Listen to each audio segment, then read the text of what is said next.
सावगारियाव नुनाय बे उन्दै गथ'नि मुङा दैसां बसुमतारी।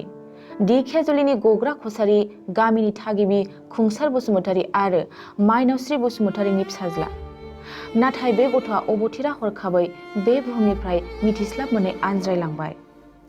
जों मिथिगौ मानसिनि जिउआ थास'लायाव दै थानाय बादि, माब्ला सिरिगोन बुंस' हाया। बेबादिनो मोनसे दुखुनांथाव जाथाय जानांबाय बे उन्दै गथ'साया। थांनाय सानखालि बे गथ'आ बेलासिनि 2 रिंगासोनिफ्रायनो गोमानानै दंमोन। बे उन्दै गथ'खौ गोबाङानो गोमादों एबा सोरबा लाना थांदों होननानै समाजारि बिजोङाव फोसावदोंमोन। नाथाय दिनै दैसां बसुमतारीनि अबथिरा जिउ गोमानायखौसो नखरनि सुबुंफ्रा मिथिहोहरो।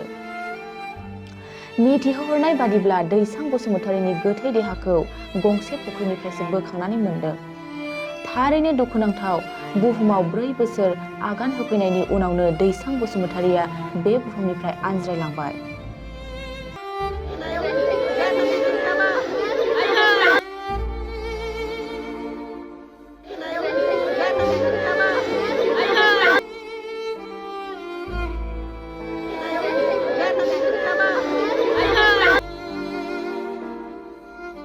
मोनसे फोसावथाय।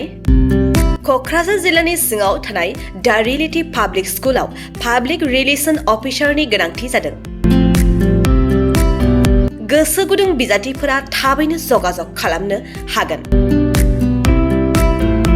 पाब्लिक रिलेशन अफिसारनि थाखाय बिजाथिया इंराजि आयदायाव MA खालामनाय जानांगोन, नङाब्ला मास कमिउनिकेशन एन्ड जार्नालिज्म आयदायाव MA खालामनाय जानांगोन। बिनि थाखाय जेबो एक्सपिरियेन्सनि गोनांथि गैया। डिग्री गोनां बिजाथिफोरा बयबो एप्लाइ खालामनो हागोन।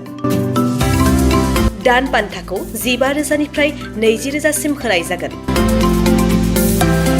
गोसो गुदुं बिजाथिफोरा realitypublicschool@gmail.com आव मेसेज हरनो हागोन, नङाब्ला 9435293000 जानबुं अनजिमायाव जगाजग खालामहरनो हागोन।